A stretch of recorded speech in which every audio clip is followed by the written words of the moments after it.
రెండవ వచనం చూస్తే, నరులారా ఎంతకాలము నా గౌరవమును అవమానముగా మార్చెదరు, ఎంతకాలము వ్యర్థమైన దానిని ప్రేమించెదరు, ఎంతకాలము అబద్ధమైన వాటిని వెదకదురు. ఈ మాటను మనం గమనించినట్లయితే మనతో దేవాది దేవుడు స్పష్టంగా తెలియజేస్తున్న మాట ఏమిటంటే, మనం ఏం చేస్తా ఉన్నాము, ఆయన యొక్క నామమును, ఆయన యొక్క గౌరవమును మనం ఏం చేస్తా ఉన్నాము, అవమానముగా మారుస్తా ఉన్నాం. ఎలాగో అవమానముగా మారుస్తా ఉన్నాం అనంటే ప్రియమైన దేవుని బిడ్డలారా, మనం దేవుని నమ్ముకున్నటువంటి వారికి ఉన్నటువంటి వారు ఏం చేస్తా ఉన్నారు, కొన్ని పర్యాయములు దేవునిలో నుండి తొలగిపోయి, దేవునిలో నుండి తొలగి లోకానుసారంగా జీవిస్తా ఉన్నారు. అన్యజనులు వారిని దూచి ఏమంటా ఉన్నారు, అగౌరవపరుస్తా ఉన్నారు. వీరు దేవుడు ఎలాంటి వారేమో అని మనలను బట్టి దేవుని యొక్క నామమును కదండి అగౌరవగా చూచేటువంటి వారిని కూడా మనం చూస్తా ఉన్నాం. కాబట్టి మనము దేవునిలోనికి వచ్చినప్పుడు, దేవుని మన సొంత రక్షకునిగా అంగీకరించినప్పుడు నిత్యము దేవుని యొక్క నామము ఎలా ఉండాలండి, మహిమపరచబడే నామం ఉండాలి. హల్లెలూయా.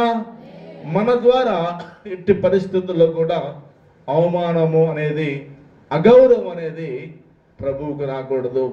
మనల్ని బట్టి అనేక మంది సాక్ష్యము చెప్పుకోవాలి. పలానా వ్యక్తి లేక తన యొక్క సహోదరుడు సహోదరి దేవుణ్ణి నమ్ముకున్నదండి, ఎన్నో బాధలు వచ్చినాయి, ఎన్నో సమస్యలు వచ్చినా, ఇరుకులు ఇబ్బందులు ప్రాణాపాయ స్థితులు వచ్చినా సరే పలానా వాళ్ళు వెనుకకు తిరగలేదు. ఎందుకంటే వాక్యం ఏమని బోధిస్తుంది, నాగటి పైన చేయి వేసిన వాడు వెనుకకు తిరగకూడదు. ఒకవేళ వెనుకకు తిరిగినటువంటి వ్యక్తిగా ఉన్నట్లయితే వాడు నాలో పాలివాడిగా ఉండడు. హల్లెలూయా. కాబట్టి దేవునిలోనికి వచ్చే ముందు మనం అన్నిటిని విడిచిపెట్టాలి. ఈ లోకానుసారమైన జీవితానికి మనం దూరంగా ఉండాలి. లోకానుసారమైనటువంటి వ్యక్తులకు దూరంగా ఉండాలి. లోకానుసారమైన వ్యవస్థలకు దూరంగా ఉండాలి.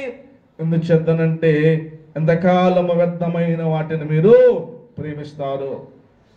లోకములో మరి సమస్తమును కూడా, ఈ సూర్యుని కింద జరుగుతున్న సమస్తమును కూడా వ్యర్థము వ్యర్థము వ్యర్థమని ఒక భక్తుడు అన్నాడు. ఎవరండి ఆయన? భక్తుడైనా సొలొమోను అంటున్నాడు. సొలొమోను అంటున్నాడు, ఈ యొక్క సూర్యుని కింద జరుగుతున్నటువంటి సమస్తమును కూడా వ్యర్థము వ్యర్థము వ్యర్థము. కాబట్టి ఆయన యొక్క నామమును మనము వ్యర్థముగా నొచ్చరించకూడదు.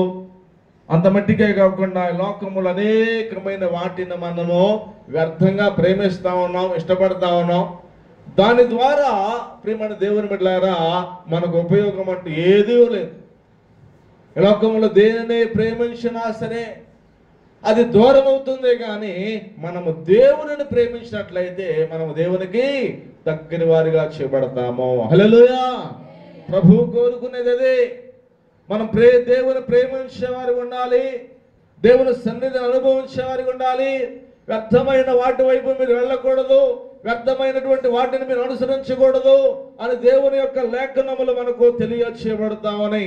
ఎందుచేతనంటే నిర్గమకాండములో ప్రియమైన దేవుని బిడ్డలారా మనం గమనించినట్లయితే 19వ అధ్యాయము 5వ వాక్యము 6-7 వచనాలు మనం గమనించినట్లయితే అక్కడ నా మాట శ్రద్ధగా విని అనుసరించి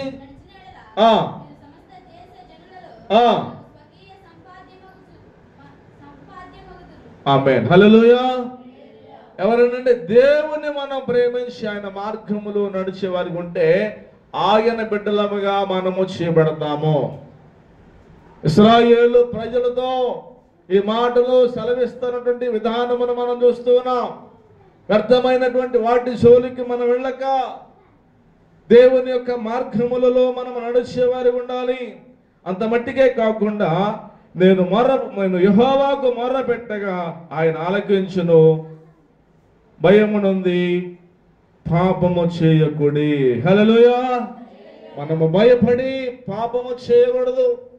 దేవునికి భయపడి మనం అన్యాయము చేయకూడదు. దేవునికి భయపడి అక్రమంగా నడుచుకొనకూడదు. కాబట్టి మనము నిత్యము దేవుని పట్ల భయమును భక్తిని కలిగి మనము జీవించేవారిగా ఉందుముగాక. హల్లెలూయా. మీరు పడకల మీదనే నుండగా మీ హృదయములలో ధ్యానము చేసుకొని వనకుండుడి, నీతియుక్తమైన బలులు అర్పించొచ్చు యెహోవాను నమ్ముకునుడి. మనం ఎక్కడ నమ్ముకోవాలండి? పడకల మీద ఉండగానే దేవుని గురించి మనం ఆలోచన చేయాలి. పడకల మీద ఉండగానే దేవుని ధ్యానము చేయాలి. లేచి మనము అనుదినము కూడా చేయవలసిన పని ఏమిటంటే, రేయి మొదటి జామును లేచి నీవు ఏం చేయాలండి? నీ సృష్టికర్త అయినటువంటి దేవుని నీవు స్మరణకు తెచ్చుకోవాలి. దేవుని స్తోత్రం చేయలేదా? లేదా? మన సృష్టికర్త అయినటువంటి దేవాది దేవుడను మనం జ్ఞాపకం చేసుకొని ఆ దేవుని సన్నిధానములో మోకరించి కొంత సమయమును మనం ప్రార్థన చేసిన తర్వాత దేవుని యొక్క లేఖనము చదువుకొని అలాగూ మనం ప్రతి దినము కూడా మనం ప్రారంభించినట్లయితే మన కుటుంబాలను దేవాది దేవుడు అనేక మందికి దీవెనకరముగాను ఆశీర్వాదకరముగాను మార్చునుగాక. ఆమేన్. హల్లెలూయా. కాబట్టి మాకు మేలు చూపువాడెవడో ఎవడని పలుకువారు అనేకులు. యెహోవా నీ సన్నిధి కాంతి మా మీద ప్రకాశింపజేయము, వారి ధాన్య ద్రాక్షారసము విస్తరించి నాటి సంతోషము కంటే అధికమైన సంతోషము నీవు నా హృదయములో పుట్టించితివి. యెహోవా నెమ్మదితో పండుకొని నిద్రపోవదును, నేను ఒంటరిగా నుండి నీవే నన్ను సురక్షితముగా జీవింపజేసేదవు. మనం ఒంటరిగా ఉన్నా సరే క్షేమమునిచ్చే దేవుడు ఆయన. ఒంటరి ప్రయాణములో కూడా క్షేమమునిచ్చే దేవుడు. కాబట్టి ఆయనను అనుసరించేటువంటి వారిని దేవుడు అంతను కూడా విడిచిపెట్టే దేవుడు కాదు. కాబట్టి ఇప్పుడు మన దేవుని పిల్లారా, ఈరోజు ఒక లేఖనమును మనం ధ్యానం చేద్దాము. చూడండి, ప్రకటన గ్రంథములో నుండి 3వ అధ్యాయము మొదటి వచ్చిన భాగం మనం చదువుకుందాం. సార్దీసులో ఉన్న సంఘపు దూత ఎలాగూ రాయము, 7 నక్షత్రములను దేవుని 7 ఆత్మలను గలవాడు చెప్పు సంగతులేవనగా, నీ క్రియలను నేను ఎరుగుదును. ఏమనగా, జీవించుచున్నావన్న పేరు మాత్రం ఉన్నది గాని నీవు మృతుడవే. నీ క్రియలు నా దేవుని ఎదుట సంపూర్ణమైనవిగా నాకు కనబడలేదు.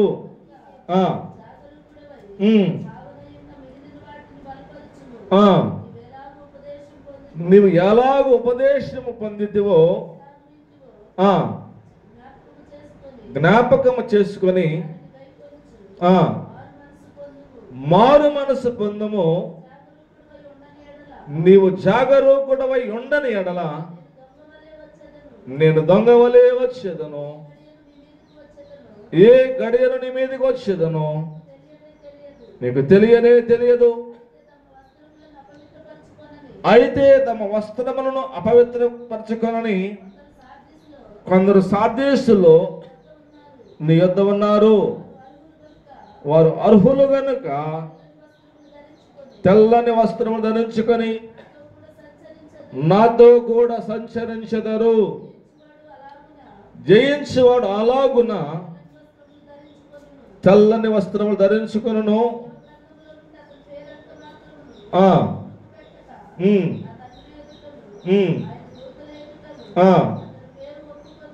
అతని పేరు నేను ఒప్పుకొందును. సంఘములతో ఆత్మ చెప్పుచున్న మాట చెవిగలవాడు వినుగాక. హల్లెలూయా. గడిచినటువంటి ఆదివారం మనం ఏ సంఘముల గురించి ధ్యానం చేశాము? తుయతైరా. ఎన్ని సంఘాలు ఉన్నాయి? 7 సంఘముల గురించి మనం ధ్యానం చేస్తా ఉన్నాం. ఈరోజు ఎన్నో సంఘం ఇది? 5వది కదండి. మొదటి సంఘం పేరు ఎఫెసు, 2వది స్మరణ, 3వది పెర్గమ, 4వది తుయతైరా, 5వది సార్దిస్, 6వది 7 లవదికి. ఓకే, ఈ 7 సంఘాలను గురించి మనము ధ్యానం చేస్తూ వస్తున్నాము.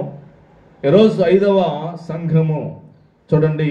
సార్దీసులో ఉన్న సంఘము దూత ఇలాగు రాయము, 7 నక్షత్రములను 7 మరి దేవుని 7 ఆత్మలు గలవాడు చెప్పు సంగతులు ఏమనగా, నీ క్రియలను నేను ఎరుగుదును ఏమనగా, జీవించుచున్నావన్న పేరు మాత్రం ఉన్నది కానీ నీవు మృతుడవే. అనగా ప్రియమైన దేవుని బిడ్డలారా, ఈ యొక్క సంఘ పరిస్థితులను మనం గమనించినట్లయితే ఈ మాటలను బట్టి అంతకు మునుపు ఈ సార్దీస్ సంఘము ఎలాగున్నదంటే ఆత్మీయముగా బలపరచబడినదిగా, ఆత్మీయముగా ఎదిగినదిగా, ఆత్మానుసారముగా జీవించినటువంటి సంఘముగా మనము చూడవచ్చు. ఎందుకనంటే ఆ మాట చూస్తున్నాము, నీ క్రియలను నేను ఎరుగుదును ఏమనగా, జీవించుచున్నావన్న పేరు మాత్రం ఉన్నది కానీ నీవు మృతుడవే. కొంతమందిని మనం ఏమంటామంటే, వాడు దేనికి ఉపయోగం లేదనుకోండి, అరే నువ్వు జీవించినా కానీ నువ్వు సచ్చిన వాళ్ళు లెక్కారా, దేనికి ఉపయోగపడవు కదండి. అపాయం కానీ ఉపాయం కానీ లేకపోతే మేలు కానీ కీడు ఏమి చేస్తాడు, వాడు ఏందో జీవిస్తున్నాడు బ్రతుకుతున్నాడు అన్నటువంటి పేరు మాత్రం. అలాగే ఈ మాటలు మనం గమనించినట్లయితే, నీవు జీవించుచున్నావన్న పేరు మాత్రం నీకు ఉన్నది కానీ నీవు మృతుడవే.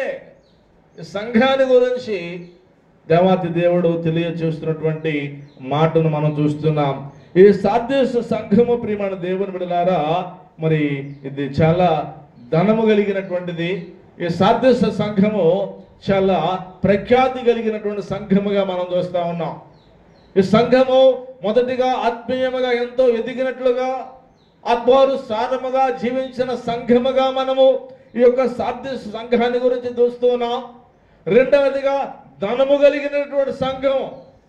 మూడవదిగా గమనించినట్లయితే పేరు ప్రఖ్యాతులు కలిగినటువంటి సంఘముగా ఈ సార్దీస్ సంఘాన్ని గురించి మనము చూస్తా ఉన్నాము. హల్లెలూయా. కాబట్టి ప్రియమైన దేవుని బిడ్డలారా, మనం గమనించినట్లయితే చూడండి, దేవుని యొక్క లేఖనాలలో నుండి అపోస్తలుడైన పౌలు గారు ఎఫెసు సంఘానికి ఒక మాట రాస్తున్నాడు. చూడండి, ఎఫెసులకు రాస్తున్నటువంటి పత్రికలో 5వ అధ్యాయము 14వ వచనం మనం గమనించినట్లయితే,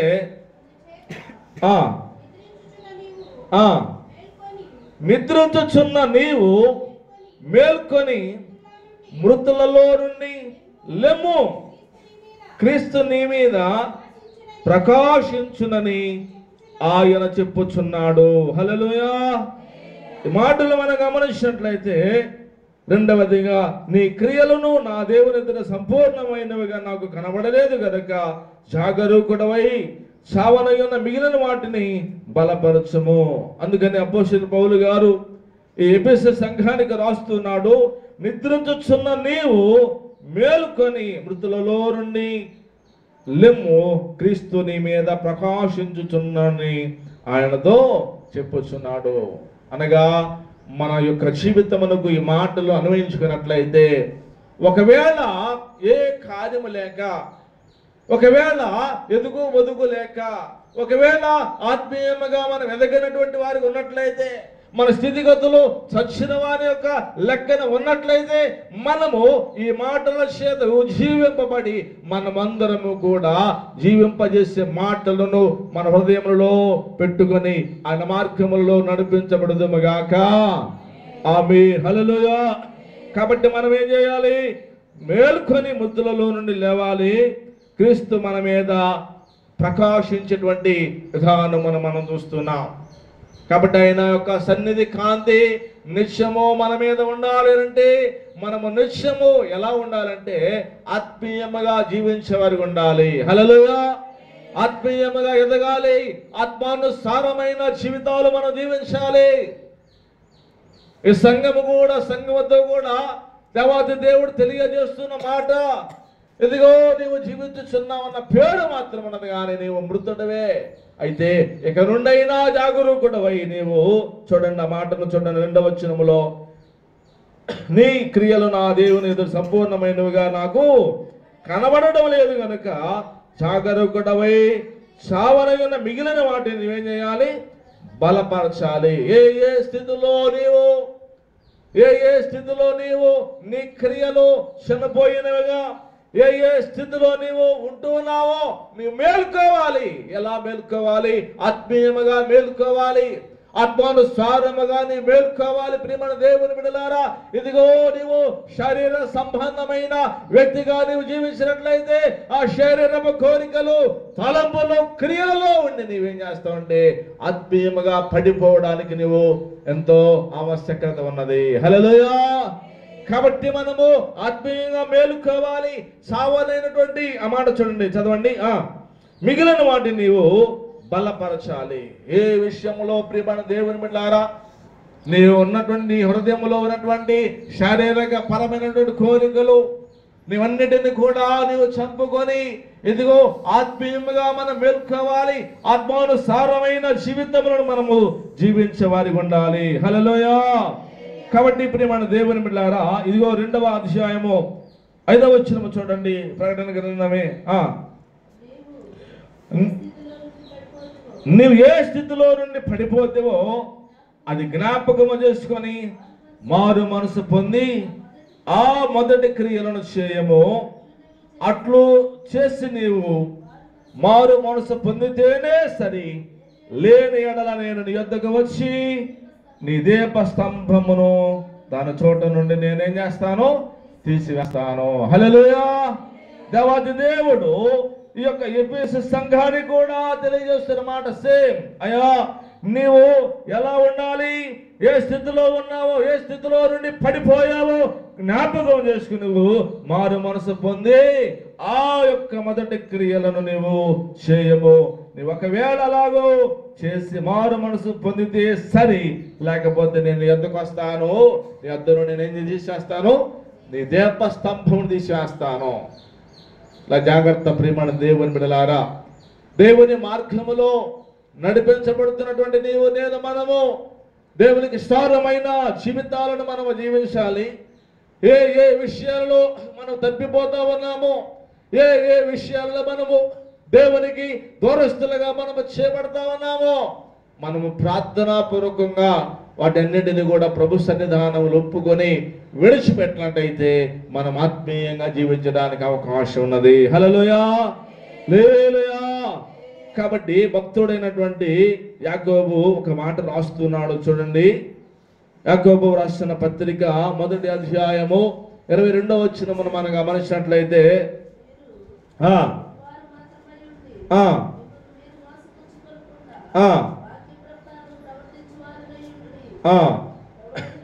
ఎవడైనను వాక్యమును వినువాడై ఉండి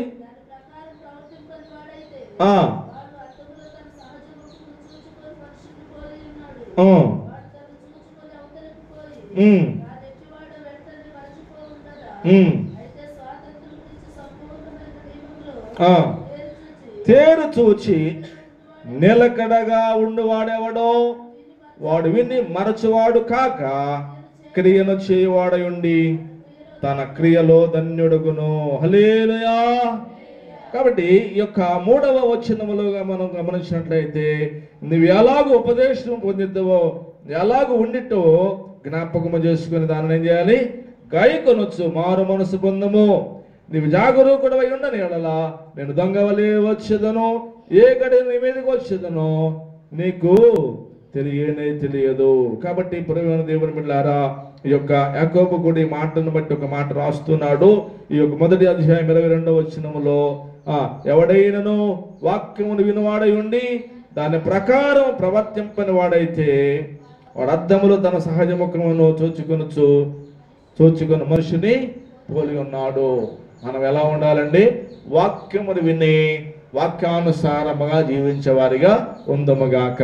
హల్లెలూయా. వాక్యము ఎలాంటిదండి? అద్దము లాంటిది కదండి. దేవుని వాక్యం ఎలాంటిది? అద్దము లాంటిది. ఈ వాక్యము చదివినప్పుడు మనం సరిచేయబడతాం. ఈ వాక్యమును మనం ఎప్పుడైతే వింటామో దాని ప్రకారం మనం జీవించాలి. కానీ ఈ వాక్యమును విని దానిని పక్కన పెట్టేసి మరలా సహజమైనటువంటి జీవితం జీవించామనుకోండి, సహజంగా మనం ఎలాగో దేవునికి దూరస్తులుగా, దేవునికి విరోధమైనటువంటి ఆలోచనలు, తలంపులు, క్రియలు కలిగి ఎలాగైతే లోకములో ఉన్న వారు జీవిస్తున్నారో, మరలా నీవు లోకములోనికి వెళ్ళి లోకాశలకు లోక కోరికలకు పడిపోయి ఆత్మానుసారమైన జీవితం విడిచిపెట్టి వాక్యానుసారమైన జీవితం పక్కన పెట్టేసి నీవు జీవిస్తున్నావేమో.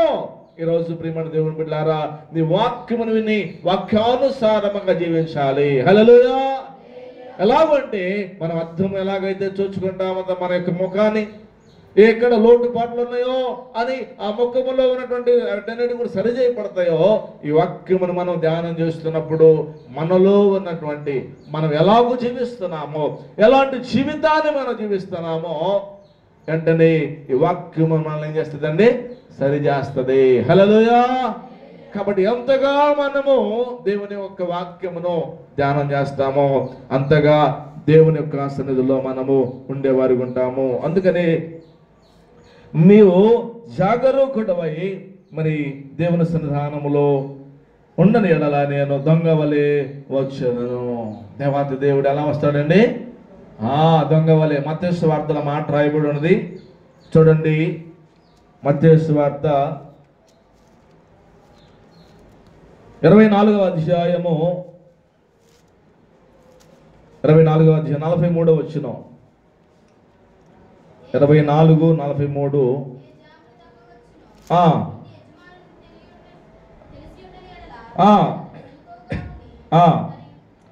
తన ఇంటికి కన్నము వేయనీయుడని మీరు ఎరుగుదురు.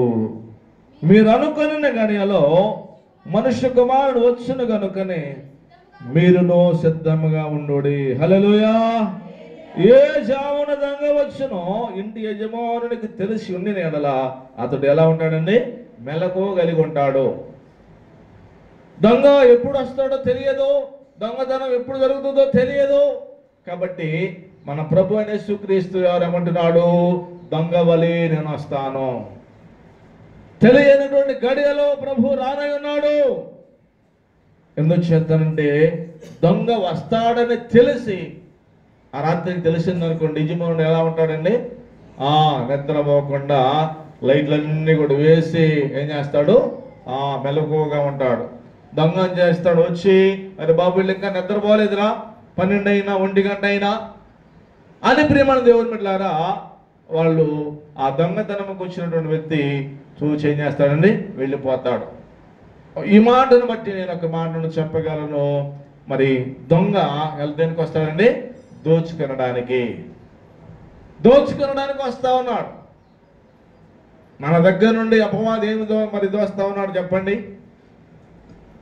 దేవునికి ఇవ్వనటువంటి ఏదైనా ఇచ్చేటువంటి సమయాన్ని ఇవ్వకుండా సాధారణ ఏం చేస్తాడో మన మనస్సులను అటు ఇటు నెట్టేస్తా ఉన్నాడు. వీటిపైన ఆశ చూపిస్తా ఉన్నాడు. దేవుని యొక్క సన్నిధానములో మనము గడపవలసినటువంటి, దేవునికి ఇవ్వవలసినటువంటి సమయాన్ని మనం ఇవ్వకుండా దేవుని సమయాన్ని మనందరం ఏం చేస్తున్నాం? దొంగిలిస్తున్నాం. హల్లెలూయా. ఒక మాటలో చెప్పాలంటే నీవు నేను మనందరము కూడా దేవుని ఎదుట నిలబడినప్పుడు ఎలాంటి వారికి ఉంటామండి? దొంగలుగా ఉంటాము. దేవుని సన్నిధిలో అనుదినము కూడా రోజుకి 24 గంటలు కదండి, 2:40 మనం ఏం చేయాలి? దేవునికి ఇవ్వాలి. నువ్వు ప్రార్థన చేస్తావో, దేవుని సన్నిధానంలో వాక్యము చదువుతావో, దేవుని స్తుతిస్తావో, ఏ విధము చేతనైనా సరే నీవు ప్రభువుని స్తుతిస్తూ ఈ 2:40 ఆయన గుచ్చేవారిగా ప్రభు మనందరం చేయును గాక. ఆమేన్. హల్లెలూయా. అన్ని విషయాలలో నమ్మకం ఉండాలి. అన్ని విషయాలలో మనం దేవునికి సన్నిధిలో మనం ఏం చేయాలండి? నమ్మకం ఉన్నట్లయితే ఆ నమ్మకమైనటువంటి వారిని ప్రభు ఏం చేస్తాడంటే, బలా నమ్మకమైన మంచి దాసుడా, నీవు కొంచెములో నమ్మకము కొన్నావు కాబట్టి నేను అనేకమైన వాటి మీద నేను నియమిస్తాను. నీ యజమాని యొక్క సంతోషములు నీవు కూడా పాలు పంపులు పొందమని దేవాతి దేవుడు తెలియజేస్తాడు కదండి. ఈ యొక్క ఉపమానముల గురించి మన అందరికి తెలుసు. ఈ మాటలను బట్టి యజమానుడు ఒకరికి ఎన్ని తలాంతులు ఇచ్చాడు? 5, ఒకరికి 2, ఒకరికి 1 తలాంతులు ఇచ్చాడు. ప్రియమైన దేవుని బిడ్డలారా, ఇవ్వబడినటువంటి తలాంతులను వారు అభివృద్ధి చేశారు. అభివృద్ధి చేసుకుని వారు వాటిలోనే 5 తలాంతులు తీసుకునేవాడు. మరి 5 తలాంతులు సంపాదించాడు. 2 తలాంతులు తీసుకున్నవాడు మరలా 2 సంపాదించాడు. 1 తలాంతు తీసుకున్నవాడు తీసుకుని ఏం చేశాడు? భూమిలో పాతి పెట్టేశాడు. హల్లెలూయా. ఇప్పుడైతే భూమిలో పాతి పెట్టాడో వీళ్ళిద్దరు మొదట ఇద్దరు వచ్చారు, యజమానుడు వచ్చాడని తిరిగి వచ్చాడని 5 సంపాదించానయ్యా అన్నాడు. బలా నమ్మకమైన మంచి దాసుడా, ఈ కొంచెంలో నమ్మకం ఉన్నావు, నేను అనేకమైన వాటి మీద నేను నియమిస్తాను. ఈ యజమాను యొక్క సంతోషం నువ్వు కూడా పాలు పంపులు పొందు. 2వ వ్యక్తితో సేమ్ అదే మాట అన్నాడు. 3వ వ్యక్తి మాత్రము కూడా ఏమన్నాడండి? సోమరమైన చెడ్డదాసుడా. హల్లెలూయా. ఇద్దరికి ఇవ్వబడిన ధనము వాళ్ళు రెట్టింపును చేశారు. వాళ్ళు చాలా జాగ్రత్తగా నమ్మకత్వాన్ని నిలబెట్టుకున్నారు. 3వ వ్యక్తి చూచేటప్పటికి ప్రియమైన దేవుని బిడ్డలారా, ఆయన సోమరిపోతుగా ఉండి అనగా భక్తి చేయలేనటువంటి వ్యక్తిగా ఉన్నాడు. మనం ఆత్మీయంగా ఆలోచన చేస్తే దేవుని సన్నిధానంలోనికి రానటువంటి వ్యక్తి, ఇచ్చిన సమయాన్ని సద్వినియోగం చేసుకోకుండా ఇచ్చిన సమయాన్ని దొంగలేస్తూ తన మారు మనసు పొందినటువంటి వ్యక్తినిగా మనం చూస్తా ఉన్నాం. కాబట్టి ఈరోజు మళ్ళా నమ్మకమైన దాసుడా అని మనం అనిపించుకోవాలంటే మన అన్ని విషయాలలో కదండి, దేవునికి ఇచ్చే విషయములు కావచ్చు, దేవుని సన్నిధానంలో దేవునికి సమయం ఇచ్చే విషయములు కావచ్చు, ప్రతి విషయంలో కూడా మనం నమ్మకం అన్నట్లయితే నిన్ను నన్ను మనందరం బట్టి ప్రభు ఏంటంటే ఎంతో సంతోషిస్తాడు. హల్లెలూయా. కాబట్టి నేను దొంగ వలే వస్తాను, ఏ క్షణములో నేను వస్తానో తెలియదు. కాబట్టి మీరు జాగ్రత్త కలిగి ఉండాలి. దొంగ వచ్చి ఏం చేస్తాడంటే దోచుకుని వెళ్ళిపోతాడు. నీకు కలిగిన వాటన్నిటి కూడా నీవు అప్పుడు చూసి లేచి, అయ్యో రాత్రి దొంగతనం జరిగింది, అయ్యో రాత్రి నేను వెలగొన్నట్లయితే బాగుండేది, దొంగ నాకున్నవన్నీ కూడా సర్వస్వం దోచుకుని వెళ్ళిపోయాడే. ఈరోజు ప్రియమైన దేవుని బిడ్డలారా, అలాంటి పరిస్థితులు రాకమునిపే, అలాంటి స్థితిగతులు మనకు ఎదురు కాకమునిపే సాతానుడు నీ యొద్ద నుండి ఏమి దొంగిలిస్తా ఉన్నాడో, సాతానుడు నీ యొద్ద నుండి ఏమేమి ఆశిస్తా ఉన్నాడో, నేను దేవునికి మొదటిగా దూరస్తుడిగా ఏం చేస్తున్నాను? సాతానుడు చేస్తా ఉన్నాడు. అనేకమైన ఆశలు చూపించి దేవునికి ఇవ్వవలసిన సమయం ఇవ్వగా దేవుని సన్నిధికి రాక ప్రియమైన దేవుని బిడ్డలారా అనేకమైన బలహీనతలు పెట్టేస్తా ఉన్నాడు. అనేకమైన లోక ఆశలు, అనేకమైన సీరియల్స్ కావచ్చు, సినిమాలు కావచ్చు, ముచ్చట్లు కావచ్చు. ప్రియమైన దేవుని బిడ్డలారా, ఈ మాటను మరి ఒక మాట నేను విన్నానండి. క్రమముగా విన్నారా? చాలా జాగ్రత్తగానండి. క్రమముగా దేవుని సన్నిధికి రాకుండా బుధవారము శనివారము దేవుని సన్నిధానములు రాకుండా వచ్చి బల్లలోనే పాల్గొంటానంటే ఒక సేవకుడు అన్నాడంట, నువ్వు బుధవారం శనివారం రాలేదు కాబట్టి నువ్వు బల్లలో పాల్గొనద్దు, అంతే. నాకేమో నష్టం కాదు, నీకే నష్టం. వచ్చేవారం నుండి నువ్వు ఏం చేయాలి? బుధవారము శనివారం ఖచ్చితంగా నువ్వు రావాలి. అప్పుడు మాత్రమే నీకు బలలో నువ్వు చేయవేయాలంటే 2వ వారం నుండి అందరూ కూడా ఏం చేశారండి? అమ్మో 11 గంటలకు వెళ్ళిపోవాలి ప్రార్థనకి. అయ్యో మనం వెళ్ళకపోతే ఆ క్రమాన్ని మనం పోగొట్టుకుంటాం, మనం వెళ్ళకపోతే దొంగలుగా మార్చబడతాం. దేవునికి ఇవ్వవలసిన సమయాన్ని ఏం చేస్తా ఉన్నాం? పనులలో అన్ని కూడా ఆడావుడిగా చేసేస్తా ఉన్నాం. వాక్యం అయిపోతుందనగా అప్పుడు పరిగెత్తా ఉన్నాం. మొదటి నుండి వెళితే ఎన్నో దేవుని ఆశీర్వాదాలు మనం పొందుకుంటాం. ఈ మాటలను బట్టి నేను ఎంతో బలపరచబడ్డాను. మన సంఘము కూడా అలాంటి సంఘముగా ప్రభు చేయునుగాక. ఆమేన్. హల్లెలూయా, హల్లెలూయా. కొంతమంది ఇచ్చారు అంటే కొంతమంది మేము రాలేమై అంటామలా, వచ్చే వాళ్ళందరూ కూడా దేవుని స్తోత్రం చెల్లిద్దాం. హల్లెలూయా. 11 గంటలు అంటే 11 మరి పావుకు 11ంటికి పావు గంట ముందే వచ్చి దేవుని మందిరాన్ని శుభ్రపరిచి సాపలు వేసి ప్రార్థన చేసినట్లయితే అనేక మందిని ప్రభు తీసుకొని వచ్చునుగాక. దేవుని సావుగాత్మతో నింపబడి ఆయన పరిశుద్ధమైన వాక్కులు మనకు తెలియజేయునుగాక. కాబట్టి ఇప్పుడు మన దేవుని బిడ్డలారా, ఈరోజు మనము చేయవలసిన పని దేవుడు తెలియజేస్తున్నాడు. దొంగ ఎప్పుడు వస్తాడో ఇంటి యజమానికి తెలిసినట్లయితే వాడు ఊరక బెలకువగా ఉండి దొంగతనము జరగకుండా ఉండదు. కాబట్టి దేవుడు ఎప్పుడు వస్తాడో తెలియదు. కాబట్టి మనం ఎలా ఉండాలండి? మెలకువగా ఉండి సిద్ధపడాలి. హల్లెలూయా. ఈ సిద్ధపాటుని గురించి మరొక మాట మనం జ్ఞాపకం చేస్తే 10 మంది కన్యకలు కూడా కదండి, వాళ్ళు 5గురు సిద్ధపడి ఉన్నారు. పెళ్లి కుమారుడు వచ్చాడు, 5గురు మేల్కొన్నారు, 10 మంది మేల్కొన్నారు, వెలిగించారు. కానీ దివిటీలు ఎంతమంది ఎలగలేదండి? 5గురు దివిటీలు ఎలగల. ఆ మాట అందరూ తెలుసు కాబట్టి ముందుకు వెళ్తా. కాబట్టి 5గురు వెలిగించుకున్నారు. ఇదిగో పెళ్లి కుమారుడు వచ్చాడు అనగానే తలుపు తీయబడింది. ఆ యొక్క వివాహ విందులోనికి వెళ్ళడానికి అందరూ కూడా సిద్ధంగా వెళ్ళిపోయారు. 5గురికి 4 అడుగులు వేసినప్పుడు ఆరిపోయినాయి. వెలిగినాయా లేదే? అమ్మా మీలో మీ కొంచెం నూనె పోయమంటే మా నూనె మాకే చాలదో, వెళ్ళి కొనుక్కొచ్చుకోండి అన్నారు. వీళ్ళు ఇల్లు వచ్చేలోపు ఏమైపోయింది? తలుపు వేయబడింది. అందరూ కూడా సిద్ధపడి వచ్చారు కదా, అందరూ కూడా సమయాన్ని ఇచ్చారు కదా, అందరూ కూడా ఎంతో ప్రయాసపడి సిద్ధపడి వచ్చారు. మంచి మంచి వస్త్రాలు వేసుకున్నారు. నిన్ను నన్ను మనందరం కూడా అనుభవించుకున్నట్లయితే మనము కూడా క్రమంగా దేవుని సన్నిధికి వస్తా ఉన్నాం. మనం కూడా మంచి వస్త్రాలు వేసుకుని వస్తా ఉన్నాం. మనము కూడా ఇచ్చే వరకు ఉన్నాం. అన్నింటిలో నమ్మకంగా యథార్థంగా ఉన్నాం. అయితే సిద్ధపాటు లేకుండా ఉన్నవారు ఏమవుతారండి? విడిచిపెట్టబడతారు. హల్లెలూయా. ఆ సిద్ధపాటు అనేది ఎవరికి తెలుసు అండి? మనకే, నీకే తెలుసు. నువ్వు సిద్ధపడి ఉన్నావా లేవా? నువ్వు రక్షణ పొంది ఉన్నావా లేవా? దేవరత్వంతో నింపబడి ఉన్నావా లేదా? అన్ని విషయాల్లో యథార్థముగా నమ్మకముగా ఉన్నావా లేదా అని నీవుగా ఈరోజు పరిశీలన చేసుకుని నమ్మకముగాను యథార్థముగాను ఉండడానికి ప్రభు సహాయం చేయునుగాక. హల్లెలూయా.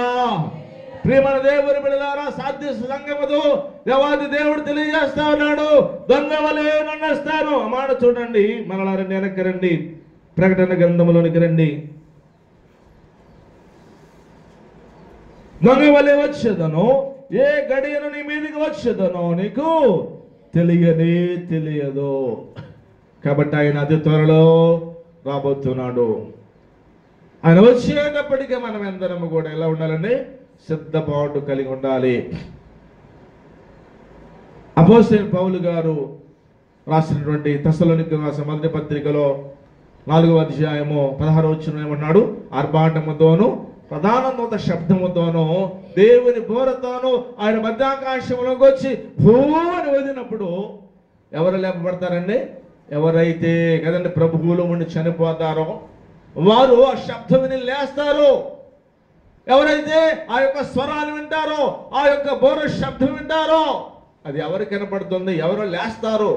ఆకాశ పక్షులు ఎలాగైతే భూమి మీద వాలి మనం అలా గడ్డ లేకపోతే రాయి వేస్తున్నప్పుడు లేచి వెళ్ళిపోతాయో కదండి, ఎన్ని గడ్డలు వేస్తున్నా సరే అది లెగవటం లేదంటే కారణం ఏంటి? దాన్ని యొక్క రెక్కలు కాళ్ళు సహకరించడం లేవలేని స్థితిలో ఉన్నదని, అదేదో జబ్బు పడింది, రోగిగా అయిందేమోనని ఆలోచన.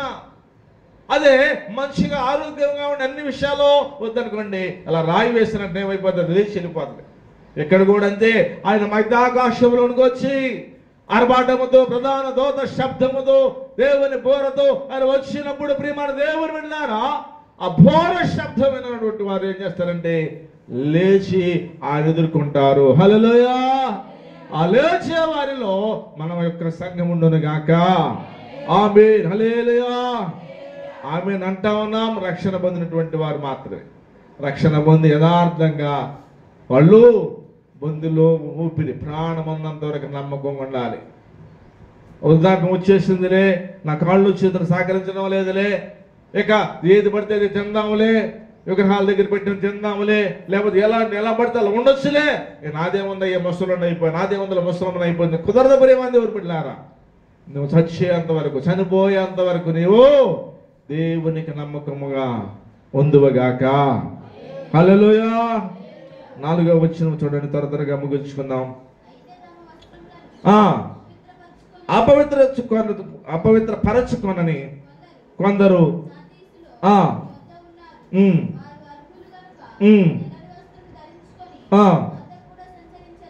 చాలండి. ఈ మాట గమనించినట్లయితే ఈ సాధ్యస్ సంఘములో ఎలాంటి వారు ఉన్నారంటే తమ వస్త్రములను అపవిత్రపరచుకొనని కొందరు సాధ్యస్తులని యొద్ద ఉన్నారు.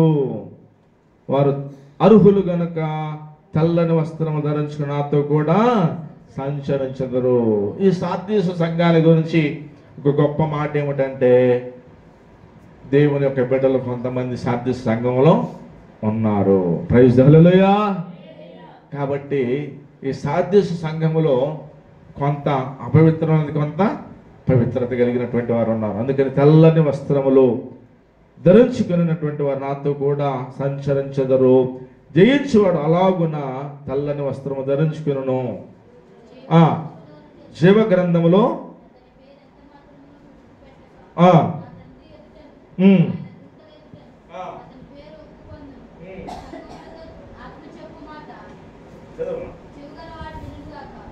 హల్లెలూయా. కాబట్టి మరి యొక్క జీవ గ్రంథములో నేను ఎవరి పేరు రాస్తారో తెలుసా? ఎవరైతే జయించేటువంటి వారు, ఎవరైతే తెల్లని వస్త్రాలు వేసుకుని, ఎవరైతే నమ్మకంగా ఉంటారు, ఎవరైతే కదండి దేవుని యొక్క మార్గం నడిచేవారు ఉంటారో వారి యొక్క పేర్లు ఎక్కడ ఉంటాయమ్మా? జీవ గ్రంథములో. హల్లెలూయా. ఎందుకంటే ఒక్క మాట చెప్పి నా మాటలు ముగిస్తాను. చూడండి దేవుని యొక్క లేఖనాలలో నుండి ప్రియమైన దేవుని బిడ్డలారా,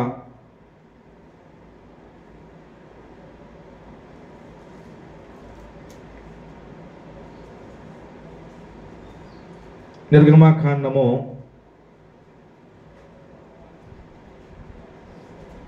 32వ అధ్యాయము 32వ వచనం. అయ్యో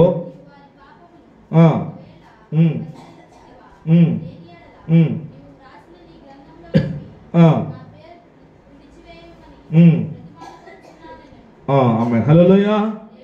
ఇక్కడ ఇశ్రాయేలు ప్రజలు ఏం చేస్తా ఉన్నారు? దేవునికి వ్యతిరేకంగా నడుచుకున్నారు. ఈ మాట చెప్పిన మాటలు ముగిస్తాను. ప్రియమైన దేవుని బిడ్డలారా, దేవాది దేవుడు మోషేని పిలిచాడు. ఆ కొండ మీదకి వెళ్ళాడు. ఎంతసేపు రావటంలా మోషే సహోదరుడు కింద ఉన్నాడు. ఎవరన్నా పేరు? ఏం పేరు? అహరోను. ఎవరన్నారు కింద? అహరోను ఇసుకిస్తా ఉన్నారు.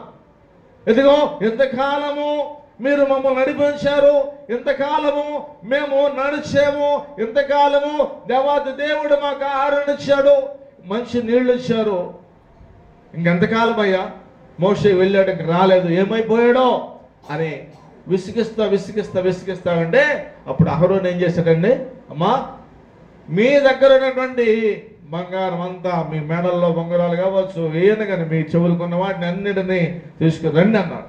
తీసుకుని అగ్నిలో వేసి ఒక పాత విగ్రహాన్ని పోసాడు. ఈ యొక్క 32వ అధ్యాయం అంతా చదివితే పోసి ప్రియమైన దేవుని ఒక దూడగా చేసుకుని దానిని ఏం చేస్తారంటే దానికి ఒక బలిపెట్టను కట్టి బలి అర్పిస్తున్నారు.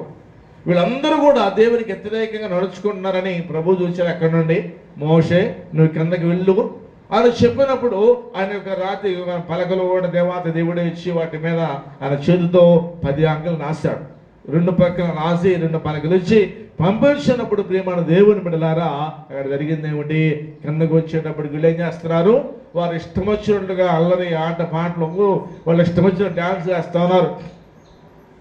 దేవునికి వ్యతిరేకమన్నీ కూడా చేస్తూ ఉన్నప్పుడు ఎంతో కోపంతో వచ్చాడు. కోపంతో వచ్చినప్పుడు ప్రియమైన దేవుని బిడ్డలారా చూడండి 26వ వచనము. పాళెము వెళ్ళబో ద్వారమున నిలిచి నా యొద్దకు రండి అనగా లేవీలందరూ అతని యొద్దకు కూడి వచ్చిరి. అతడు వారిని చూచి, మీలో ప్రతివాడును తన కత్తిని తన నడుముకు కట్టుకొని పాలెములో ద్వారము నుండి ద్వారమునకు వెళ్ళొచ్చు. ప్రతివాడు తన సహోదరుని, ప్రతివాడు తన చెలికాని, ప్రతివాడు తన పొరుగువారిని చంపవలనని ఇశ్రాయేలు దేవుడు యెహోవా సెలవిచ్చుచున్నాడనను. లేవీలు మోషే మాట చొప్పున చేయగా ఆ దినమున ప్రజలలో ఇంచుమించు 3000 మంది కూలిరి. హల్లెలూయా.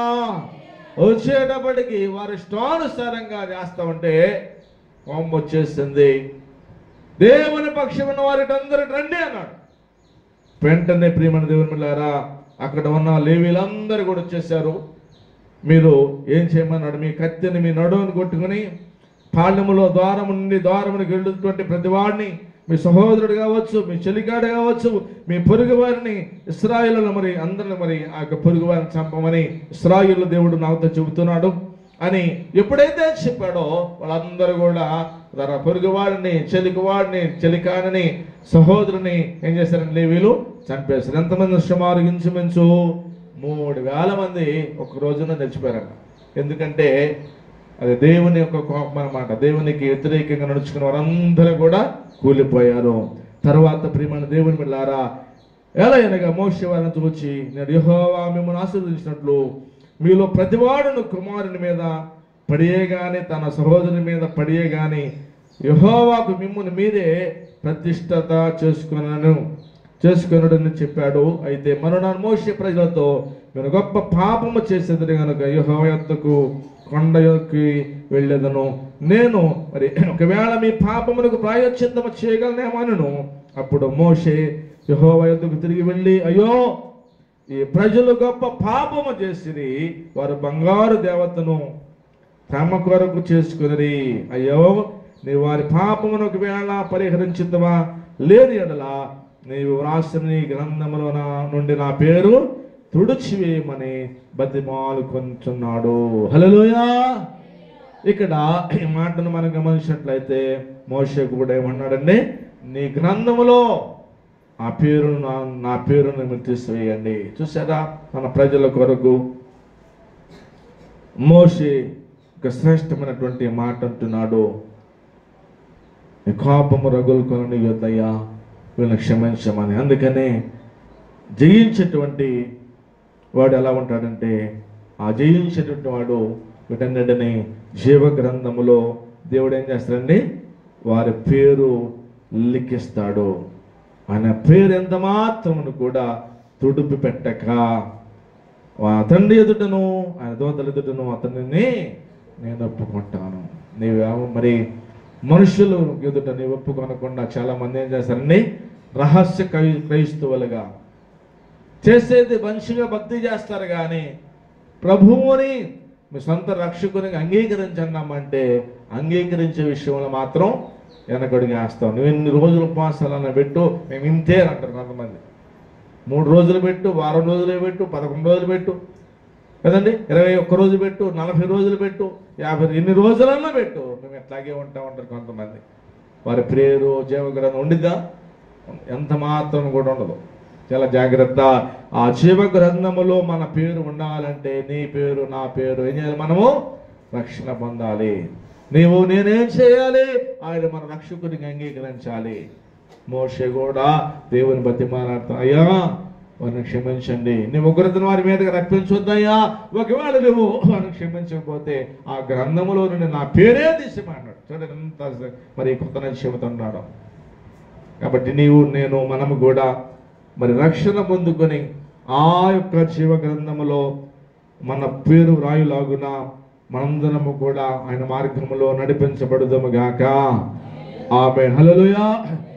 అలాంటి కృప ప్రభు మనందరికి దయచేయును గాక. ఆమేన్. చిన్న ప్రార్థన చేసుకుందాం, అందరూ మోకరించండి.